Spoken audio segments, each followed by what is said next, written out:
Good evening. You're flying with Pod Squadron podcast. All wings report in. This is Pod Job standing by. Pod Job. Ooh, this is Pod Tracer standing by. Pod May standing by. Children of a Lesser Pod standing by. The last pod standing. I wasn't ready for that. My gosh. This is how we're doing It's not your first rodeo, Benja. Have you really been so long away from our format? Oh, that's so sad. All ships to attack formation. Mission objectives to talk about Star Wars in movies, streaming, animation, books, themed experiences, and your art and inspiration from the galaxy far, far away. Today's flight plan includes a little report out from Tracy's Adventures at San Diego Pride with the Sci-Fi Coalition, a front-loading of all of the Star Wars events happening at San Diego Comic-Con.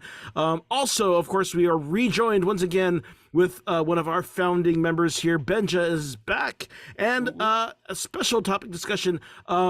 we'll get into that later, but we'll have our special question at the end of the show. And for all of you out there, all comm channels are open. Follow us on Twitter, Facebook, Instagram. Find us on YouTube. Like and subscribe and hit the bell icon so you know when we have new content. But first, I'm your squad leader for today. I'm Andy Lowe, aka the Chinese Pirate, director, storyteller, puppeteer, performer, and fight choreographer. On my wing is Tracy. Hi, I'm Tracy, also known as the Hot Nerd Girl, and over the weekend I was Rainbow Witch. And on my other wing is Lexi. Hi guys, Lexi. Find me at Feral Geek with Feral Geek Aesthetic. I am a multidisciplinary artist and a death walker in training. Oh. And Yes. Jason.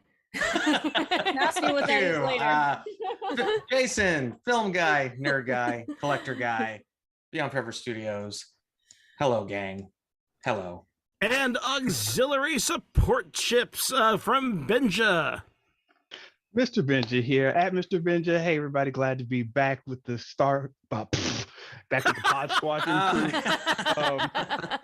Apparently, my hyperspace drive is failing me right now. You're just so in demand. And of course, we are just one squad in the fleet. We're part of the Geekish Network. That's right here on YouTube and on Facebook. Look for the Geekish Network. And S-Foils to attack position. We're going in. All right, so let's get right into things. So, Tracy, you had a little adventure this weekend, right? I did. I had multiple adventures this weekend, but the one we're going to focus on is San Diego Pride, which for some reason, everywhere else, Pride is in June, but except for in San Diego. Pride Month in San Diego was in July, and they always celebrate Pride. I believe it's the second week of July. So yeah, I got to march in the Pride Parade with the Sci-Fi Coalition. We've actually had two of the officers of that club on our show before, Sean Richter and Lisa Lower, and they primarily do support charities in and around Southern California. And there's chapters in LA, there's a chapter I think in Las Vegas and Reno.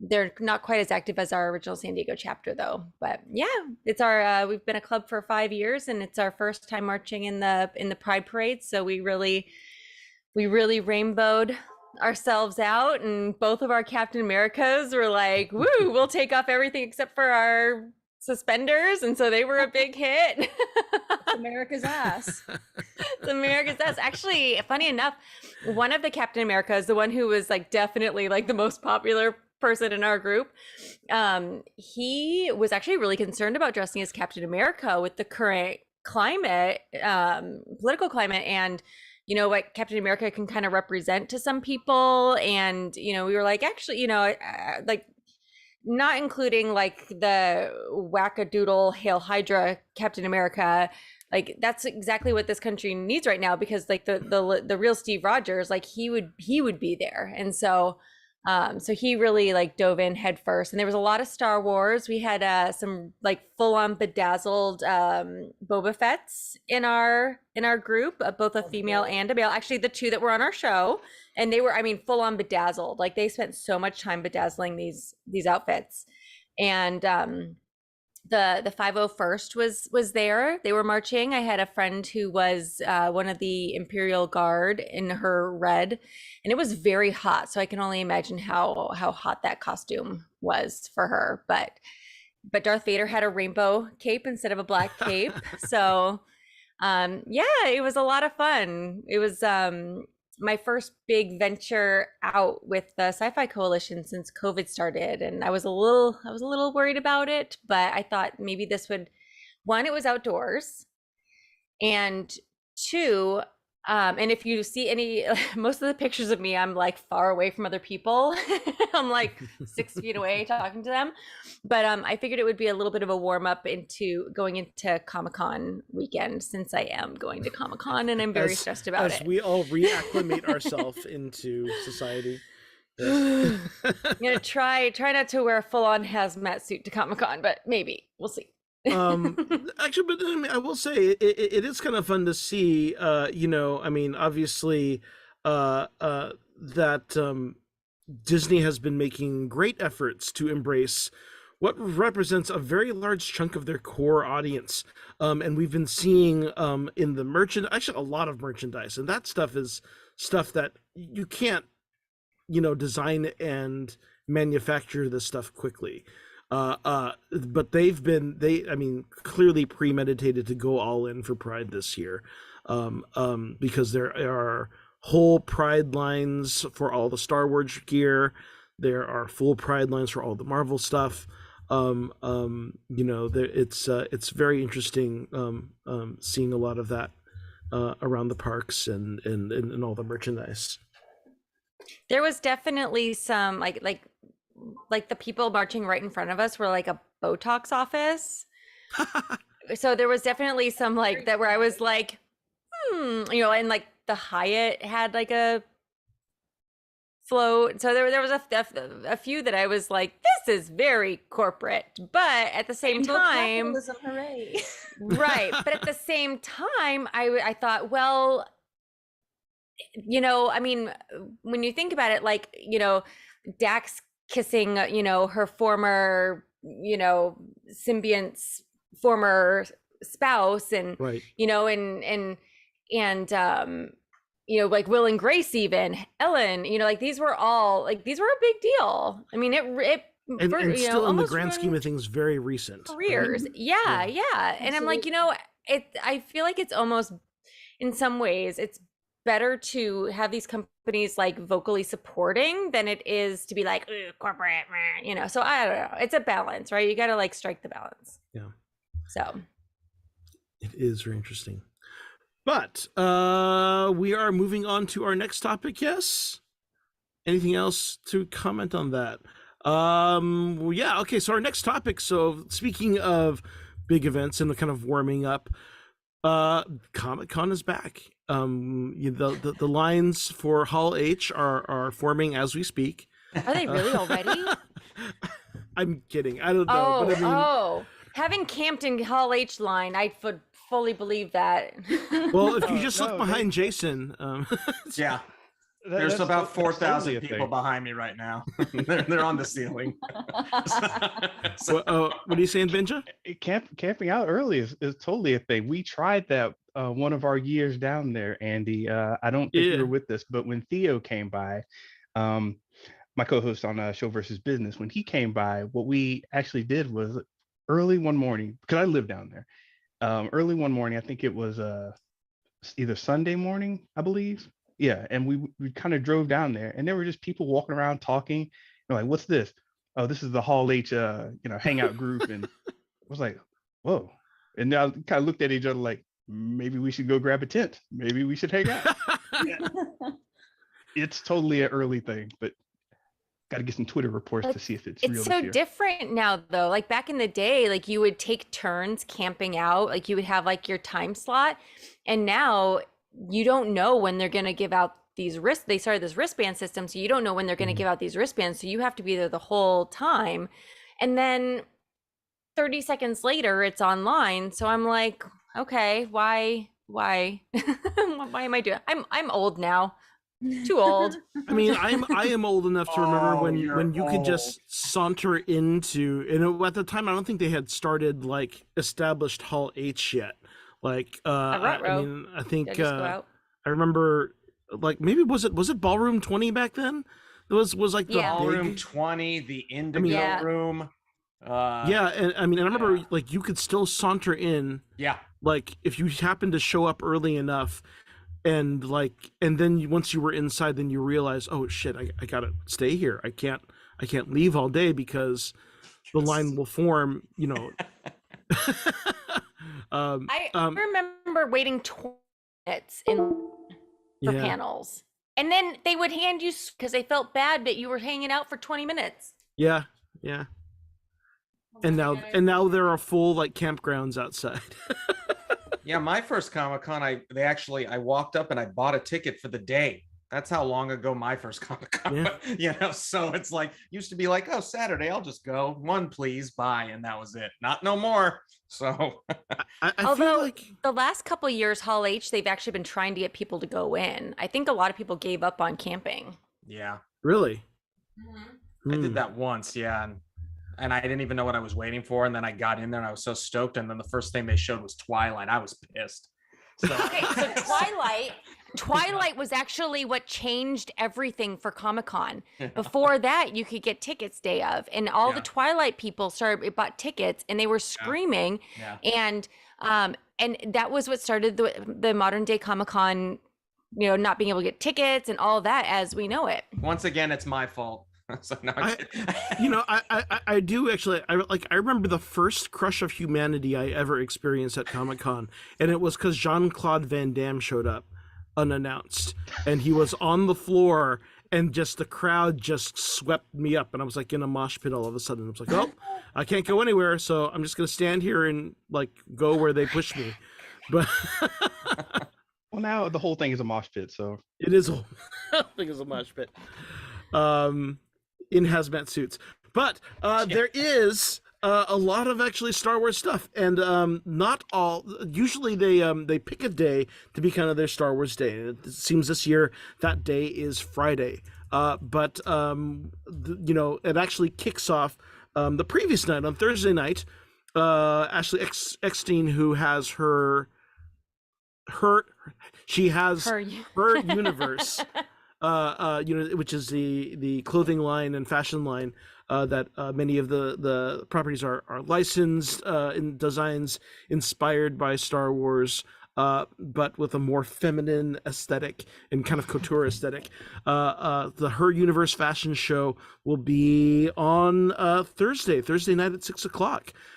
That is at the Harbor Ballroom in the Manchester Grand Hyatt. I might have to stream that one. I love that. Ashley Eckstein, I mean, this is the voice actor behind Ahsoka Tano. She is also her husband is a Padre too, so I thought he was a hockey player. Hockey? No, he's baseball, because they have Star Wars nights at Padres games, right? And she'll so the first they just had one, first time. So I remember the first time I saw that booth at a convention.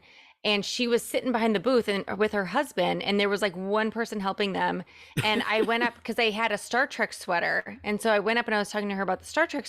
I had no clue who she was. We chatted for like 20 minutes, probably. Her husband's right next to her. And I remember thinking, like, somebody was like, oh yeah, like he's a sportser person. And I was like, and for some reason I got in my head that he was a hockey player. I don't know.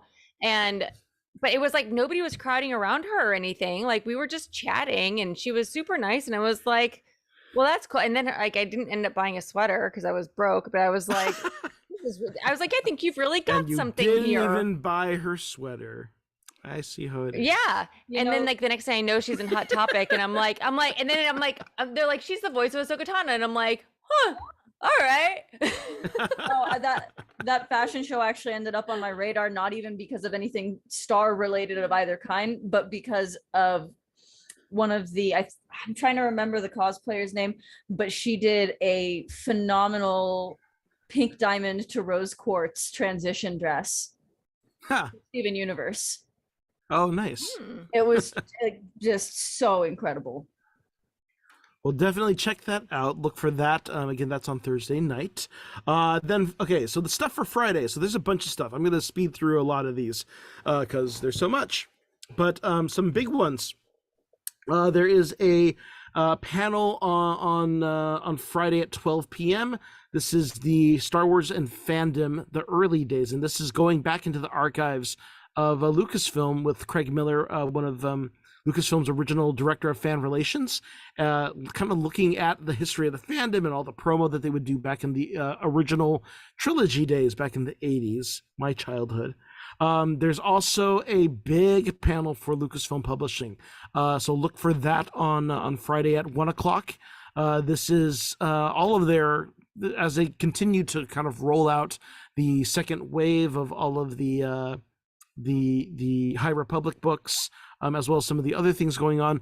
We should also look into. I've been hearing a lot of hubbub about a recent novel that apparently is focused around Luke Skywalker. That is, many are saying is fixing the sequels for, or addressing a lot of people's perception of the sequels and kind of where Luke's state of mind was in those movies.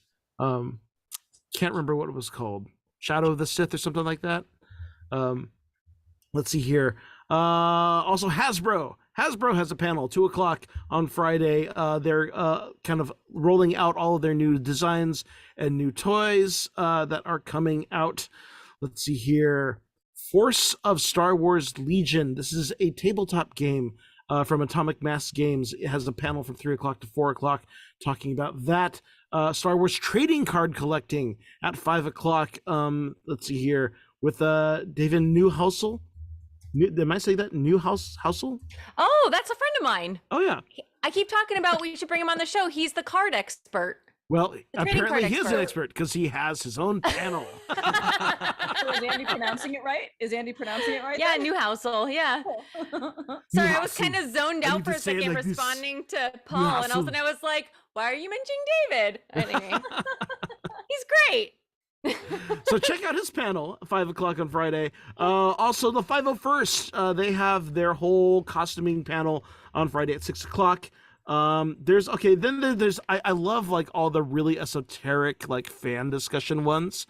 So we have a Law of Star Wars Underworld. This sounds great to me, so I'm going to go into this one. The description for this is from bounty hunters to powerful syndicates and smuggling runs, the seedy criminal underworld of Star Wars isn't for the faint of heart, but it plays an important role in the galaxy far, far away. Have you ever wondered whether Din Djarin could legally carbon freeze his bounties, or if Boba Fett had grounds to demand tribute in Mos Espa? So this panel includes a circuit judge, actually a number of actual judges and legal professionals who are also Star Wars nerds, talking about like legal precedents in the Star Wars Have you universe. ever heard of the Legal Geeks? I have not. They're great. One of the members is the brother of a friend of mine, and No way. but he does the Star Trek legal panels at Oh, okay. conventions. But, Yeah. I think they're involved with this too, because the moderator is Joshua. Oh, it is the Legal Geeks. Yeah. Oh, cool. Wait a minute. So this is like Real This is- judges. Yeah, they're circuit real judges lawyers. and Yeah. lawyers. talking about the fandom. I mean, not the fandom, just the actual content and the Yes. legal precedents inside the. Oh my God! See, It's this is really what cool. I needed for like episodes 1 through 3, right? Right? Because I was one of those people when they were talking about the Senate. I was over there like, there's some pretty deep stuff right here, and everybody else was falling asleep around me, and I was fascinated. So see. Oh, I gotta look into this legal. Yeah. Okay. So this is Friday at 7:00. So check that out. Let's see here. Another one that really caught my eye was on Saturday actually, and this Should've is looked at this program more. this is The Mandalorian Under the Helmet, and this appears to be. I'm not going to read the whole thing, but similarly, these are a bunch of real life psychologists. Let's see here. Wait, let me look into this. Oh, I love that. Wait, is it? Oh wait, is this a different one? Shoot. Yeah, no, you skipped the trivia game panel that apparently another friend of mine is on. I'm going to come back to that. Okay, psychologist Dr. Drea Letamendi shares insight into the Mando's changing loyalties. And then a real-life bounty hunter, Matt Laird, shared stories from On the Job. A blacksmith cool. and materials scientist, Walteri Vaki, provides insight on the creation and significance of Beskar arms and armor. Aerospace engineer and former Navy jet pilot Paul Winds talks about piloting and maintenance of the Razor Crest and the Naboo starfighter. So this is another one of these kind of getting into like real life application of things That's that we see cool. in Star Wars. So this is on Saturday at 1:00. Another interjection, man. You got to get these guys on. Somebody from this. I am on their website, and it's like the first thing I see was the Death Star a floating war crime. Could C-3PO and R2-D2 sue the Cantina for discrimination? Yes. child custody and due process in the, with Luke and everything. This is just bonkers. Do you see a lawyer with the last name of Diani? No.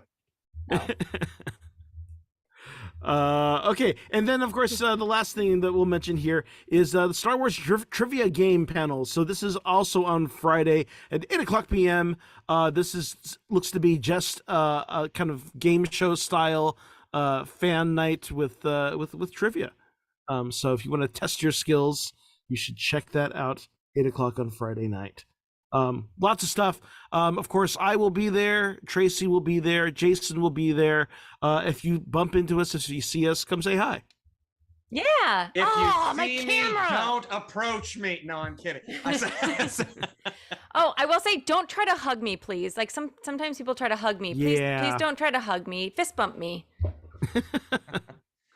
Hold on, I gotta fix my camera again. That's true, though. It's kind of like if you recognize us in the many masks, then wave. Seriously, I'll be wearing glasses, a mask, the whole bit. So, good luck recognizing me. There are also a number of Comic-Con Star Wars exclusive merch that will be there. I have not looked into any of that. I didn't actually get a chance to research any of that, but definitely look that up if you want to kind of get a heads up on what booths you need to get in line for, or who you need to hit up. Yeah, exciting stuff. Tried the lottery for the Funko. I failed. Nothing. So. All At least you remembered to do the lottery. I forgot to do the lottery. I didn't know until a friend told me. She's like, "How are you allocating your lottery points?" And I'm like, "What the hell are you talking about?" And she sent me this whole thing. I'm like, "Oh my god, I got to get on this." And then it didn't matter anyway. So yeah, see, I never do any of those things. I just I don't. You're better off. It's if just it's disappointment. If it takes that much energy to spend my money, then I don't want to spend that money. The Funko one is also one of the most popular ones, which, no offense, Jason, I do not understand. But you know what? it is. I've been collecting it for years, and I don't understand it either, because I remember the first time I ever got one at Comic-Con, I just walked up, I said, "This one, please," got it, and walked away. And then somewhere in the next 5 years, it became like Beanie Babies, and I don't know what happened, and it never stopped. And so, yeah, it's out of control. It's completely ridiculous, but man, do I love those weird looking little things. So I got a Thor one when they were still bobbleheads, because they used to be bobbleheads. They're still bobbleheads. Disney has to do bobblehead ones because other toy companies have the rights to do ones normal, and so that's how they get around the licensing, is by making them bobbleheads. Oh. So yeah, Disney and Marvel ones have to be bobbleheads for Funko. It's stupid. Interesting. Yeah, they break easier too. So I've had a couple gifted to me, but I still am not in any hurry to go out and get other Funko. You can do a Funko of yourself. I just went to Funko HQ in LA last couple that weeks I would ago. do. Yeah, with my daughter, and you literally can do one of yourself, and they put it in a box in your name, and it's fantastic. Now, would you want yourself to be a bobblehead or a normal head? If we're gonna go by my mental state, I'd say bobblehead, but normally I would just want to be solid and free. Yeah, so but no, they are not bobblehead. That would probably cost extra.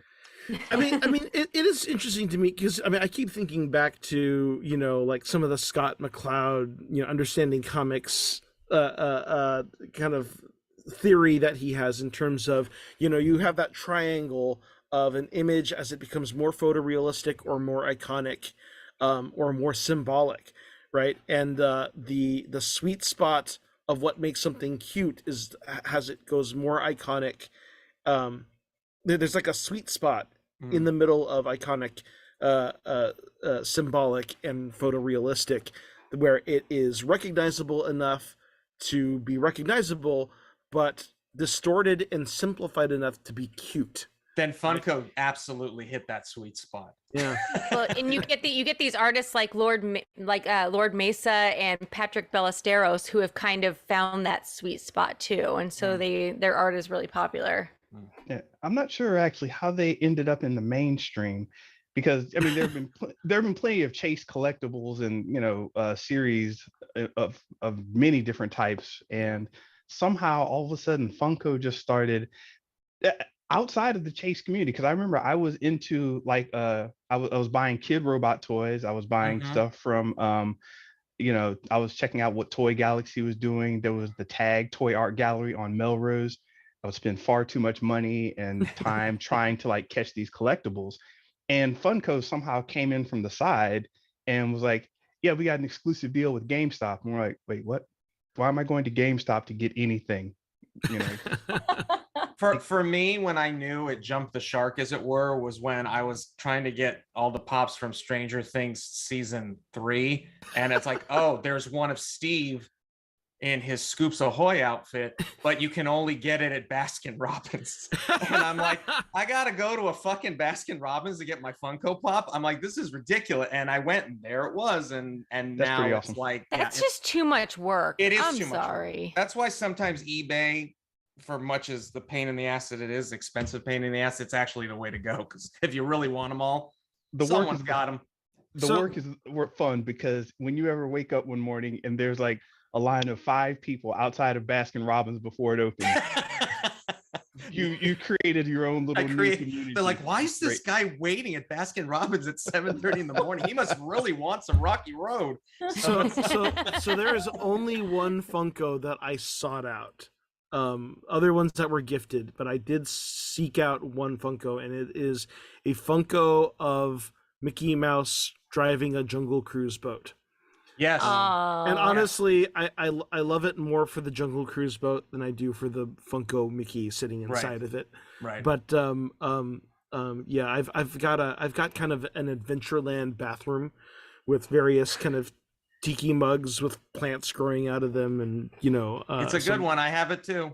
And it fits in right in with all of my Funko's got their hands in like every fandom, so I'm like, even people who hate how they look, they're like, oh god, I need that Fifth Element pop, or it's just do we?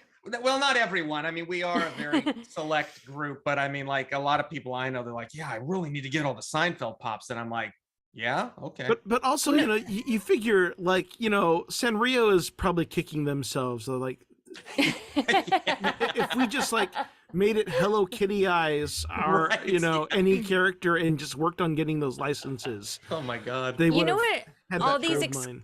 all these exclusives. Sorry, I'm taking pictures of my cats. They're being really cute right now. All of these exclusives and having to go all these different places and it being so difficult reminds me so much of one of the most common questions I get on anything HNG is, I don't know how to, I want to get into comics, but I don't know how. And it's because, if you want to follow somebody's storyline, you can't just follow a storyline anymore. It's like they have to guest star in that one, and then people guest star, and then they guest star in that one. And it's a ploy to try and make you buy more comics, but it's just frustrating for people. Well, it's also, it's a way to introduce a character, right? And when you have the franchising, then it's an opportunity.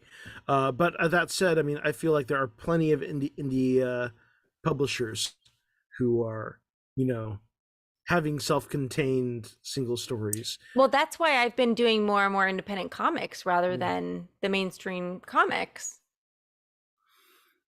But anyways, I digress. I digest. Yes. Do you go, All right. Jason? No, I don't. Not well. You set him up, I knocked it down. That was teamwork, Grace. That was great. I loved High it. five. Yeah, virtual high five. This is a random, but at least bringing it back to Lucasfilm. Anything, there's got to be a Funko of the fertility god from Raiders of the Lost Ark. But when you think about it, is it any different? There isn't a fertility god Funko, but there is a gold Indiana Jones Funko that is supposed to be like representational of that, and now it's like $600 because it was only at Disneyland, and it's ridiculous. So those things are, if you get the right ones, hell, you could retire right now. So true story. I actually used to, for a couple years, I was actually into the whole flipping game, and that was like my job. So no, Andy, when I was going to all those art galleries and hanging out and taking pictures of when I was going out, that's what I was doing. I was like, hey, can I get this print? And later on, I would like give the print to some other guy, meet at some shady non-Starbucks location and straight off prints, toys, and all kinds of stuff. But no, that whole little like it got up to $600. Dang.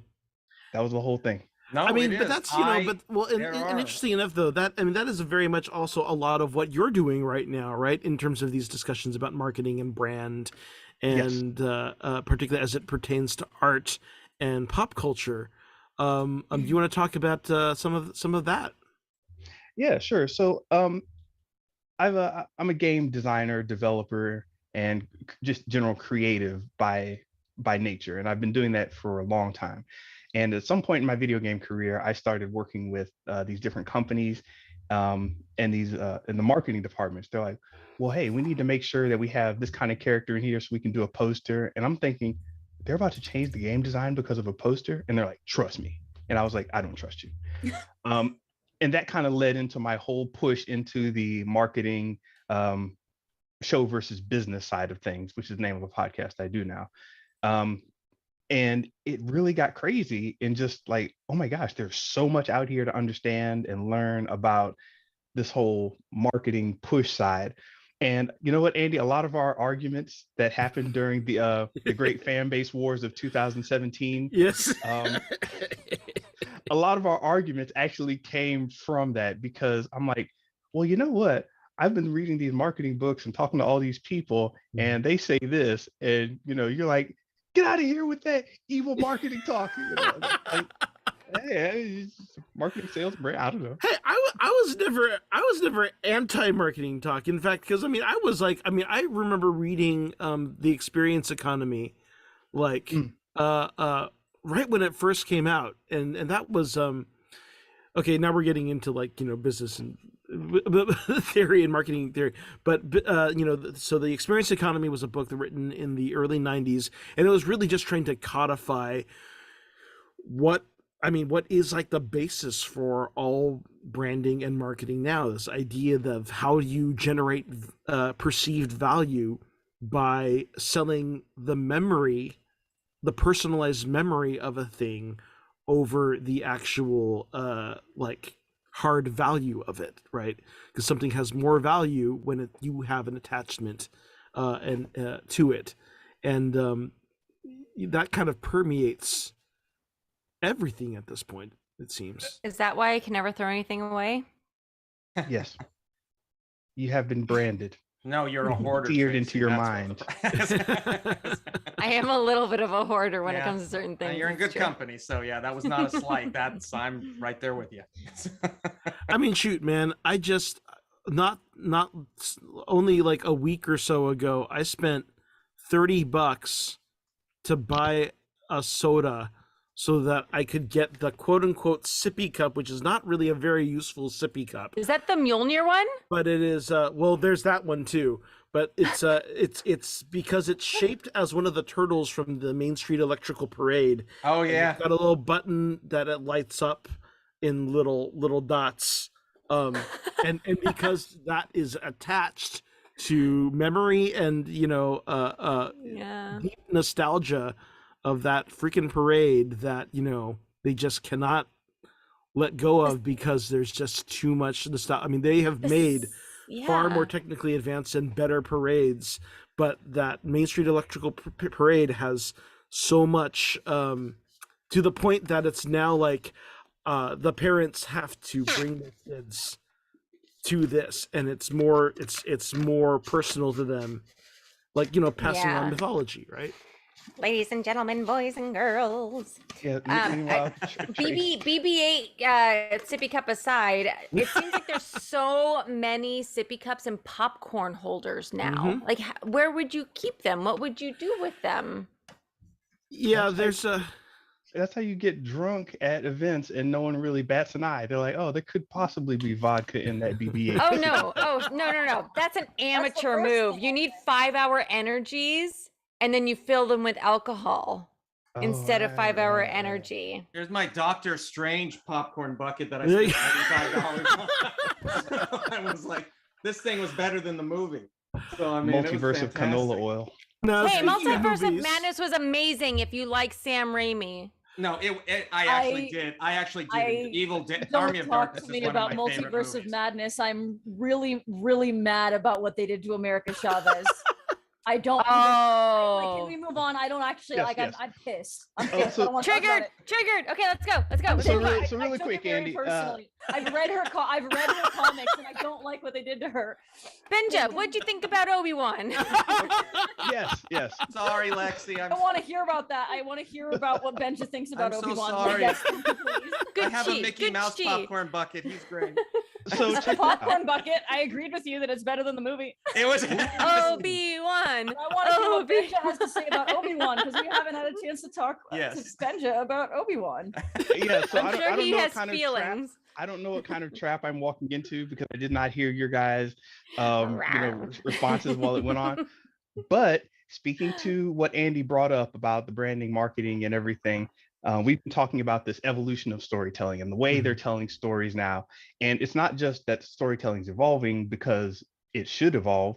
It's also because of the nature of Disney Plus, the nature of streaming, the nature of watching a television show or a streaming show at the same time. You've got your phone out checking Twitter and pausing the show to see, well, wait a minute, who is that guy? And then going, it's the whole thing is changing, right? So I've been very cognizant of that as I've been watching, and I actually changed up my format for the way I watch these shows now. I don't watch weekly, and I don't look into the analysis, the Easter eggs after every show. What I do is wait until, if they have 8 episodes, I wait until 8 days before the finale. And then I watch one episode a night, and then You a little binge worthy.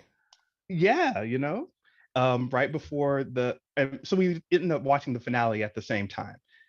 But I don't have the whole, I watched it this week, and then there was a whole, 7 days of me arguing with, the guy at Starbucks who I always see. It's like I can just watch it at my own pace once a night. It's a nice consumable chunk. And for Kenobi, it really felt good to me doing that, where I was like, Leia's got a big forehead, but she's really cute, man. And then, she really knocked it out the park. I liked her. I thought it was great. But then I could go to bed and watch it the next night. Oh, that kid has a big forehead, man. Did she? I didn't notice that. Hey, it's just something I noticed. But I thought it was fine. In general, I thought the show was fine. I thought Body shame a child.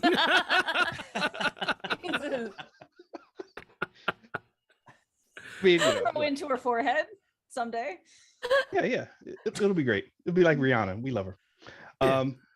But no, I really enjoyed the show. Really liked how it, gave a little history, backstory. It wasn't trying to do anything too crazy.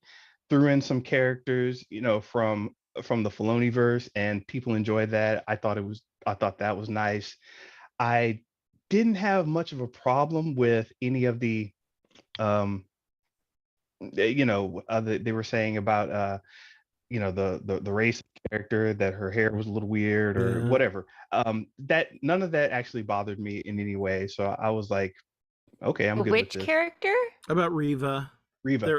That her hair was weird? What was wrong with her hair? There were a number. I mean, how this fandom gets. Toxic at all times, yes.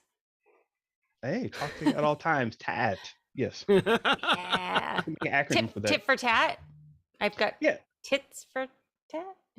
But what I'm saying is, I think that watching it without the YouTube commentary, jumping on Twitter every week, the dissection of the property, I think that really makes a difference in how I accepted the show. So Interesting. I totally recommend that for anybody. Just the week to week thing, it's a whole week of talking, and the whole idea of that is to build up the buzz. But I think it actually hurts the fan base a little bit. It wasn't as enjoyable to me when I unless you have a podcast where that's what you do. That throws a wrench into things. I mean, it is true, right? Because I mean, we do right here represent a new economy that is built around commentating on content, right? You know, that's the question that we always have to ask ourselves: is are we part of the problem? Yes. Well, and being on this show forces me to have thoughts that normally I would just sit and enjoy something, and instead I'm analyzing it in a way that I wouldn't normally do. So I think we are part of the problem, but hopefully we're a good addition to the problem. You know, it was I think we're a good addition, but it does cause some weirdness. And as I said, I could have only gotten to this point of peace within myself because of the great fan base wars of 2017. Yeah. Well, you know, it does bring up some, you know, so there is some interesting stuff out there, right? Because one of the latest kind of like volleys of craziness in the discussion around Obi-Wan is that some fan took it upon himself to completely re-edit the entire series as a 2-hour film. Have any of you guys taken the time to kind of take a look at that? I watched it. I was today years old when I found out that existed, so I'll be doing that. Oh, yeah. So Jason, what were your feelings about that 2-hour edit? I hate to say it, but I liked it a little more. I mean, and not even necessarily because it was better. I don't know. I mean, things seemed more concise, and I think you saw more of what was considered filler. And you know, I mean, I just think he really went through it. It was almost like the ultimate highlight reel at points when it's like it's everything you wanted to see and nothing else. And but yeah, I mean, it was good, but I mean, I'm also glad I watched all the episodes too. So but, yeah. I also watched it, and I will say this is that I did fall asleep in the middle of watching it, but that might be also because I've been working a lot. Right. But I will say this: it's like there are some editing choices that are just like awful. Yeah. That are just like you really do have to just like, oh my god, that was like horribly abrupt. Yeah. Or you lose continuity.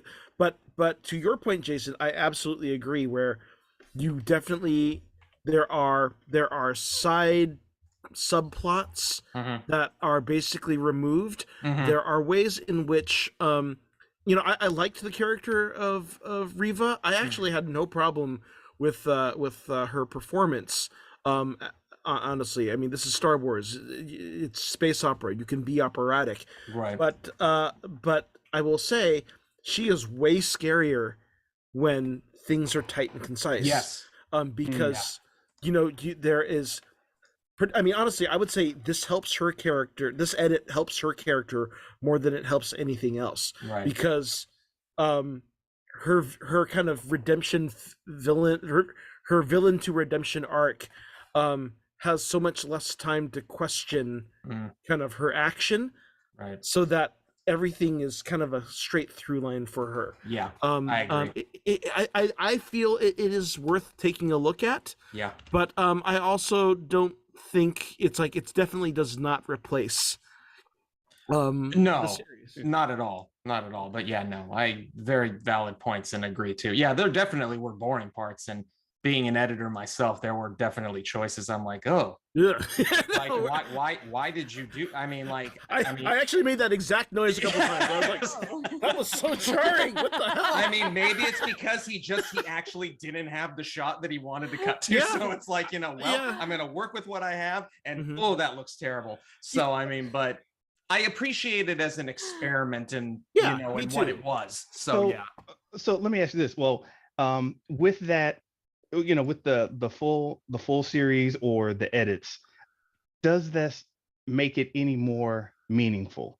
And what I mean by that is, I didn't think, if anything in the show, I didn't think Kenobi was very meaningful, like either in a character study or in the larger Star Wars universe. It just it felt like candy. I was like, oh, okay, I get to see young Leia being, you know, a little, and you know, just she was being Leia, and that was great seeing her. It was great seeing characters from Filoniverse doing their thing. Great seeing, of course, Kenobi versus Vader.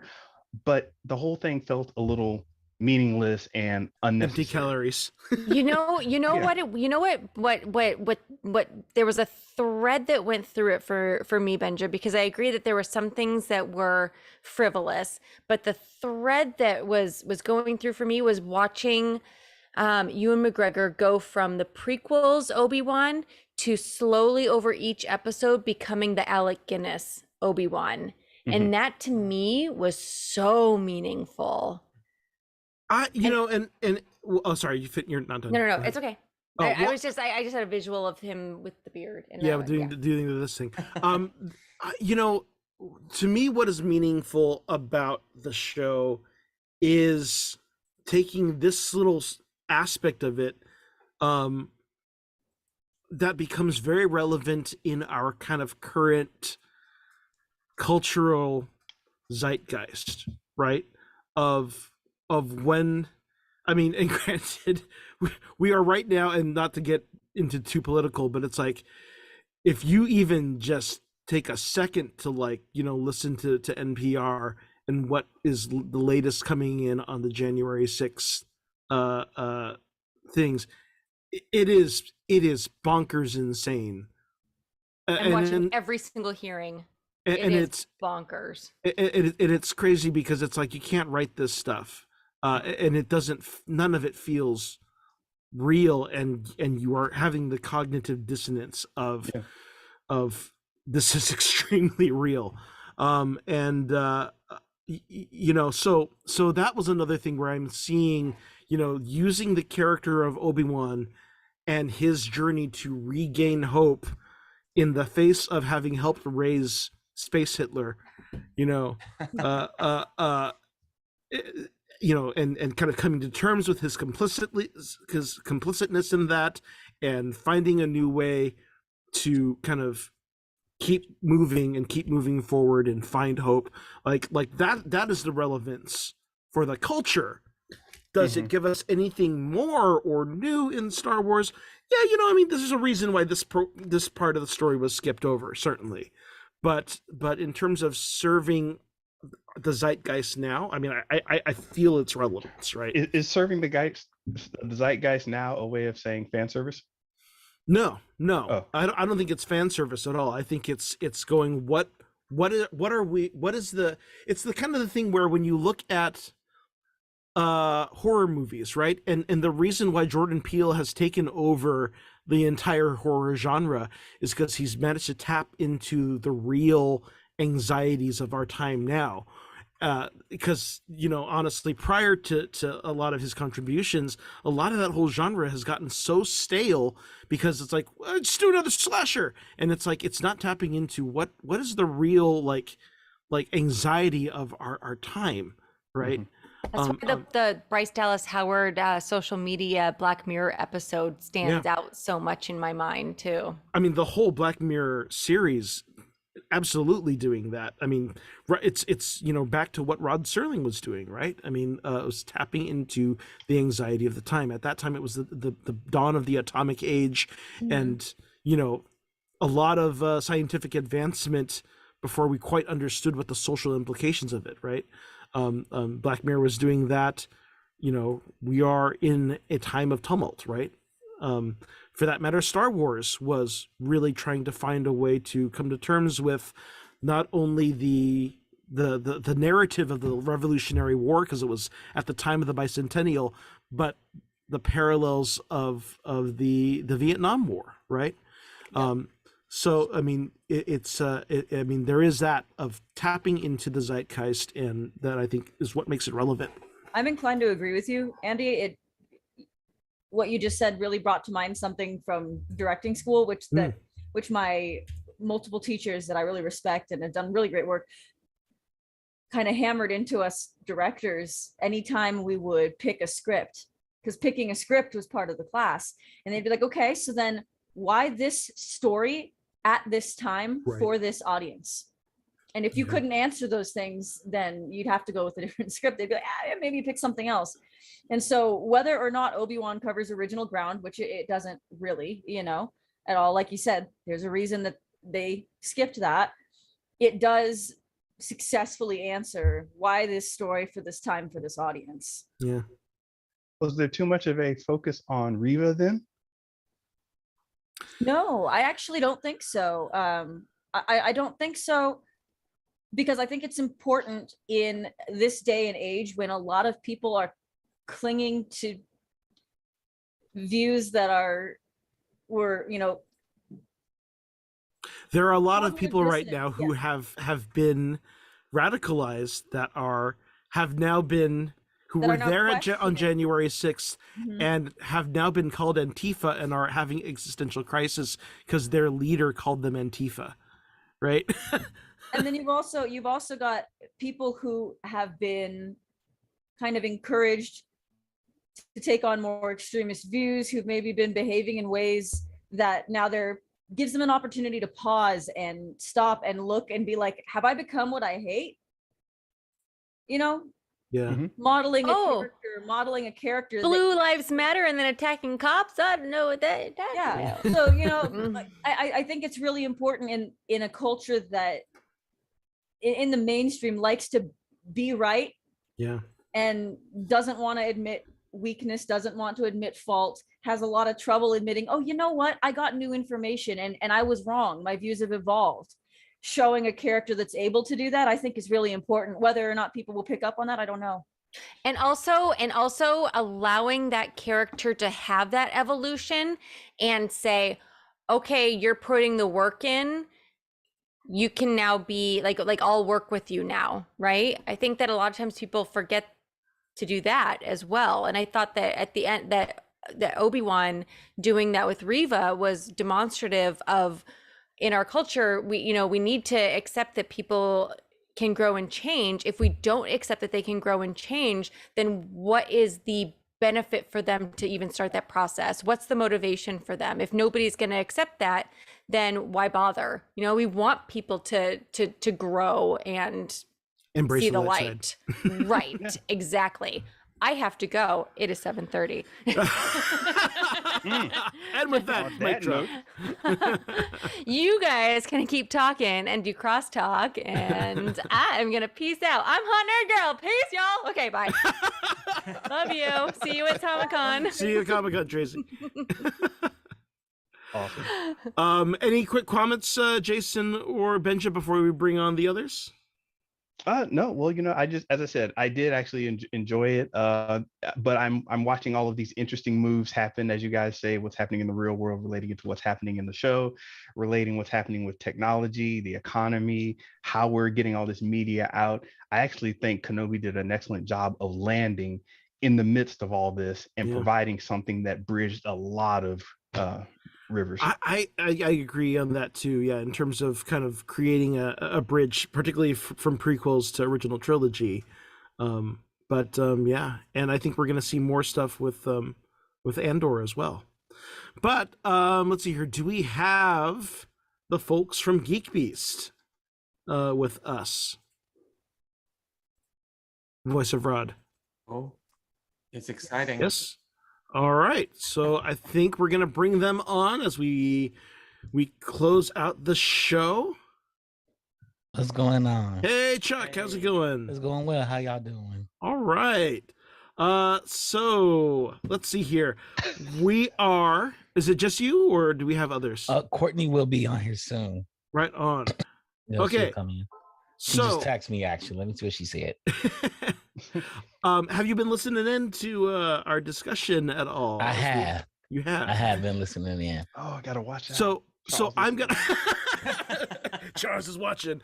I want to bridge this into a topic that has come up in another thread as we were talking about some of what we've been talking about, but it does bring up the concept of release order, right? You have different release orders, like generally Amazon has been doing a new episode every week, kind of traditional release order. Disney has also been going, okay, we're doing a new episode every Wednesday. Then Netflix, of course, traditionally has been doing, we drop the whole thing and we let you binge. But now they've been experimenting with Stranger Things, where they drop the first 7 episodes, Yeah. and just let it sit out there in the world for a couple of weeks before they drop the last two.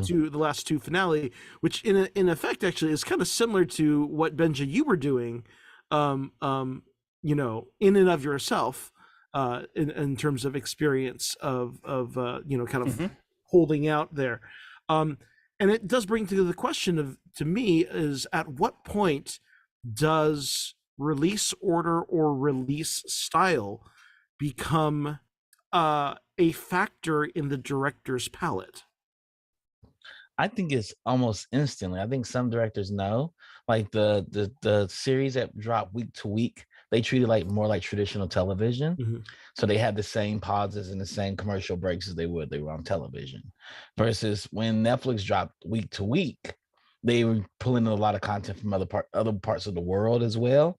And so when they would drop a whole entire show, such as like Casa de Papel, when they dropped it, it was set to a Spanish cadence, and it's a little bit different. Wait, so what's the Spanish cadence? Like they may have a commercial at the very beginning and the very end. And it's not like they don't have the in the middle commercial break.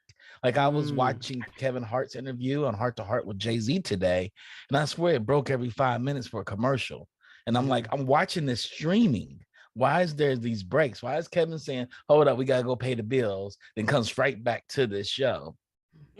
You know, so I found it very, very weird. So I think that becomes a point where you know what platform you're going to, you know how you're releasing. You're like, oh, this is the first episode. And since I'm not going to follow for another week, I can let people connect dots in their head for a week. Then I can pick the story up here or what they think is here. I think you're right about that. And I think some directors do it more effectively than others. Yeah.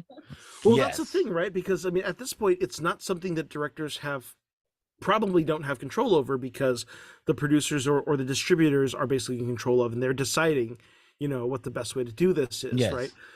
Clearly someone made a choice though for Kenobi that, okay, we need to drop episode 1 and 2 together because there's not enough action in episode 1. So they, you know, called the audible on that. But it is kind of a thing where at what point do directors have the ability to request that I have filmed this and paced this according to this, right? Like we were talking about how I think Kenobi would have benefited from doing 2 episode drops each time. I agree. I wish they would have done that. Yeah. You know, fortunately for me, I don't watch it until I can binge the whole entire thing. So it's all the same to me. And I get a different take on a lot of shows because of that. Yeah. You know, I watched Miss Marvel all in one take, and I loved really? it. Yeah. I know people that didn't like it and they watched it week to week. And I know people that watched it week to week and loved it. But I loved it all in one take. It was just like one big long movie to me. I watched it week to week and I still enjoyed it. Mm-hmm. So I mean, I think a lot of people are whining if they're I think a lot of people are like really like, did the Star Wars fans sneak into the Marvel fandom, and are they like bitching about Miss Marvel anyway? Yeah, it's I like Miss Marvel, by the way. I loved it. I was like, wow, Yeah. this was a really, really good show. It was delightful. It was. I was like, they did YA differently. It was done completely different than any YA show I've ever seen before. Yeah, because it spent a lot of time focusing on the family, and it had the historical element of talking about partition, which is something that we just nobody really talks about. here. You know, so it was really refreshing. And just her relationship with her parents, you know, you got kids like fighting with their parents, like angrily, and like, and she didn't have that, like some relationship or something. This was literally just her trying to like figure out how to be, you know, a high school freshman. I'm trying to go to VentureCon, you know what I mean? Yeah. And then she developed abilities. I really like that. It was very much what Wreck-It Ralph was to princess movies, or Brave to princess movies. That's what it was. And it was like, oh, we're not going to have a traditional high school love relationship in this. We're not going to have a traditional high school love triangle for a 15-year-old girl. This is a girl just trying to grow into herself. We're not going to have her battle her parents. This is a girl trying to grow into herself. How about you, Jason? You know, the filmmaker you are, I mean, have you seen kind of any inklings in terms of this as a factor, or you know, another variable to consider as a storyteller? You mean as like splitting it up or binging it up? Yeah, I mean, with Stranger Things specifically, I mean, it ended on such a, I don't want to spoil it for anyone who still hasn't watched it yet.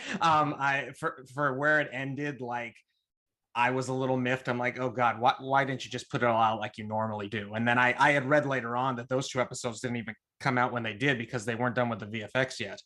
And so really? they needed more time. Actually, and a lot of the episodes that dropped in the first 7, the effects weren't even done yet.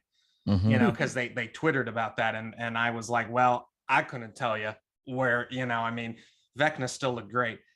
And but from a storytelling standpoint, no, it doesn't bother me. I mean, like, I have to watch week to week if that's how it is. I mean, I can't hold off and wait for the entire 8, 9, 10 because I just have too many people in my life who will spoil it for me. So that's my biggest problem. But I mean, but also it's just like one of the very few things that I still look forward to. So it's like, oh, it's Tuesday at midnight. I'm going to stay up and I'm going to watch Miss Marvel, you know, and I don't care what time I have to be at work, whatever that, it's just, that's what I need. And so if I were the one making a Netflix show and I don't know, I'd probably leave them wanting more. I think that's also part of the game too. It's just like, well, boy, you know, who was Vecna? What? Okay, great. Now you got to wait a month and we'll tell you what's going to happen later. And I'm like, okay, great. I can wait. I can stew over that and watch my new Rockstar videos and listen to all the, you know, the rumors and theories that are going to come out of it. But no, I mean, I guess long story short, I'm fine either way. I mean, like, if you have the whole story to tell, then yeah, slap it up there. But if not, I'm patient. I'll wait a month and then I'd rather they had just waited, like for Stranger Things, I'd rather just waited until July 1st and give me all like 9. Really? Right, yeah. Stranger Things, exactly. I would want that too. 7, and then I come back for 2 more hours. Like, and I understand it was like 3, and it ended up being like a total of like 4 hours total. Yeah. But at the end of the day, I could have waited. So that way I would have had them all, you know. Right. You know, I mean, I also look at this in terms of like, okay, a contrast. I ended up binging through all of Umbrella Academy in a weekend. And honestly, it's like I've ended up binging every season of Umbrella Academy like in the course of a day or 2. I can tell you nothing about the Umbrella Academy. It becomes so forgettable. I remember enjoying the show at the time, but I cannot tell you. Like, I have to, like, starting a season is like, wait, who is this guy? Oh yeah, that's the guy. And I, like, you know, they'll refer back to like things that happened in previous season. I'll be like, what? Oh yeah, that was the thing. I don't care anymore. And that's the thing. And so that's the thing where I think about this in terms of does that, you know, full drop of Umbrella Academy really serve the story? Because clearly I'm not retaining anything of it. I think for Umbrella Academy it's a unique case because it's about the characters. People remember their favorite characters. Like I remember everything 5 does. Yeah. And I remember doing everything that Vanya/Victor does because they talk about Vanya/Victor for season 1 through 3. Yeah, but, and he's irritating. Yeah. Character. Like Vanya was irritating, and then Victor always does something to like annoy everybody. I always just remember the sensation of liking those characters and not having any recollection of what. Every time I watch an episode of that, I just feel like I am Klaus. I love exactly. I love Klaus. I remember his exact storyline because he's my favorite character. Like him and Klaus and 5. Yeah, we don't even know 5's real name. We don't even know 5's real name. We just the Umbrella Academy is so much to digest too. I mean, you know, and then when there's like a 2-year gap from the last season, even when I started, I was like, what's going on? Like, and I can kind of retain a good amount of pointless information, but even I was like, wow, that was a great 10 episodes. But much to Andy's point, I'm like, I don't remember a damn thing that happened. And not even necessarily because it was forgettable. It's just, it's so much. Yeah. I mean, it's always this cataclysmic event. And it's like, here we go again. Wait, didn't that happen last season? Oh, it did. They even say so. I'm like, okay, but it was fun, but forgettable. The show that does really good cadence and end of every episode was The Boys. Yeah. The Boys gave you just enough cliffhanger not to be so frustrated at them, but wanting to see the next episode. Yeah. That's a good one. I hate to cut this off because yeah, we're getting to a lot of really interesting stuff. But that said, that's because there's so much interesting stuff coming. There's like Comic-Con is this week.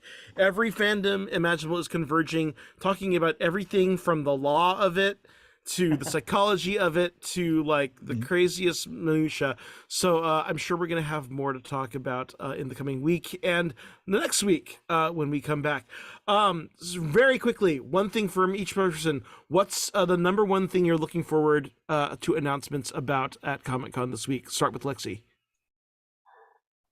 Oh, geez, you're talking to the person who's not even going. Okay. I'm terrible. I'm gonna jump to Benja first. So number one thing you're looking forward to hearing stuff about. Lexi, you're supposed to give me a little time to find something to care about. Oh no, I just said skip me because I'm excited to hear what everybody does at Comic-Con. I mean, it will be on internet. Okay. I got nothing. got nothing. I'm really not tuned in. Okay. There's stuff going on, but all of it, I'm kind of just like, it'll be on YouTube. It'll be. Well, yeah, I really mean, exciting yeah, right now. because it's gonna be on YouTube. It's gonna be just so like just one show, one product, one franchise you're looking forward to hearing stuff about. Nothing. I can Nothing. go. Okay. I can go. I whiffed my. Courtney, what you got? I'm looking forward to the Marvel panel. I would really Mhm. like to know what is the plan for Phase 5, or at least give me some kind of hints or insight, because right now it just seems like spaghetti theory. Like everything is just coming at the wall, and I'm supposed to figure out how these little spaghettis go together. Yeah, So everything's stuck right now. everything's stuck right now, and I'm a little bit bored. Or just I need somebody to tell me what to do. How about you, Chuck? There's a bunch of things. I'm looking for independent writers. Tommy Adeyemi. She's come with the Children of Blood and Bone. They're announcing her property into a film and television show. So I'm really wondering what they're going to do with her, and what is she going to say about the Children of Virtue and Vengeance and the Children of Blood and Bone. And so I'm really excited to see what they're going to make and see who she went with. I don't know if she went with Netflix or she went with Amazon Prime. Oh, but I'm saying the way Amazon Prime is throwing around money, she probably went to Amazon Prime to do her show. Read and that book. What's that? Isn't it based on a YA novel? It's her YA novel. It is. I tell everybody it is Harry Potter in Africa, in Nigeria.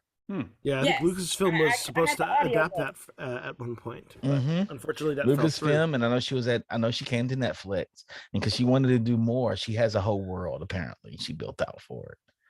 So she already built her world for it. So I'm really excited about that. Jason, probably bounce off what Courtney said. I want to know who the Fantastic Four is going to be. my daughter, who follows this stuff even more than I do at this point, said like, here's the leaked cast list for Fantastic Four. And I was like, is this legit? And she's like, yeah, this is legit. I mean, again, this is coming from a 15-year-old, but I mean, she's usually on top of her game.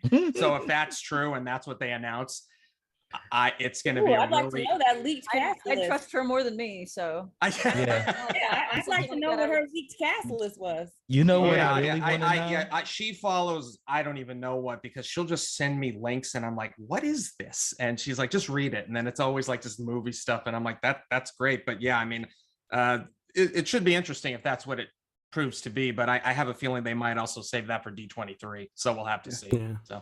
So if anything, mutant information. Right. They dropped that little tease. We got the little musical sting. Little X-Men. Yeah. That was good. Rather than having Ms. Marvel be inhuman, I thought it was clever to make her potentially a mutant. My thing is, I'm gonna go. Honestly, I would have said mutants too, but since multiple people said mutants, well, because there's also the X-Men '97 series coming out, and they've kind of leaned into. We've got the music sting there, and then we also have Patrick Stewart showing up in a green suit and a yellow seat. But I'm gonna say actually Star Trek, because there's a lot of cool stuff happening in Star Trek right now. And I know there's the Roddenberry panel coming up and this weekend. So I'm looking forward to more announcements of what more shows, because they've been doing the let's do everything and hope everyone finds something they like. I have one thing I want to look forward to. Okay, yeah. If Giancarlo Esposito, is he going to be Charles Xavier or is he going to be Doctor Doom? Oh gosh, or Doctor Doom? Which one is he going to be? Thought of that. Yes. I could totally see him as Professor X. Actually, I mean, Doom is more his wheelhouse, but he's gonna be whatever he does, he's gonna be phenomenal. I've never seen him in anything where he's not just phenomenal. Yeah. I would All love right, to guys, see Professor X. I'm gonna take off now. It is an hour later for me, and I have to get up very early tomorrow. But I'm actually so all have to glad I sign got off. to see both of you guys. Really, really great to touch base. Good to see you again, Benja. Thank you guys. Have a great night. And thank all of you for joining us tonight. Stick around because Geek Beast is coming up, and they're gonna continue on where we're leaving off right now. So really quickly, do you cosplay? Do you make fan films? Do you build droids, build models, sell stuff on Etsy? Show us how Star Wars has inspired you, and we just might feature you here on the show. And let's see here. Thanks for joining us here tonight. Follow us on the Geekish Network, on YouTube, on Facebook, and subscribe to the channel. Thanks for joining us here on this night. Check all the schedules for all the other great shows on the Geekish Network. And thanks on the flight deck to Rodney. We are the Pod Squadron. Please check out all of our content on podsquadron.com. Like and subscribe. Follow us on Twitter, Facebook, Instagram, and YouTube. For podcast subscriptions, you can subscribe to Apple Podcasts, Spotify, Stitcher, or your favorite podcast app. I am the Chinese Pirate at Chinese Pirate _ on all platforms. We used to have Hot Nerd Girl. It's HNG, or all the Hot Nerd Girl, the Hot Nerd Girl, at the girl, hot, whatever. I don't know. All the things. And then Jason, Beyond Forever Studios, beyondforever.net. Yeah, that's it. And Feral Aesthetic for Lexi. Yay. And Benja, where can we find you? Find me at mrbenja.com or at Mr. Benja on Instagram. That's my most active social platform. I talk noise all the time. And you can also look for the show vs. Business, which is a great show. Yeah, all wings return to base. Course laid in and prepare to make the jump to lightspeed on my mark. And remember, the truths we cling to depend on your own point of view. Only the Sith deal in absolutes. Good night, everyone, and have a safe and fun con.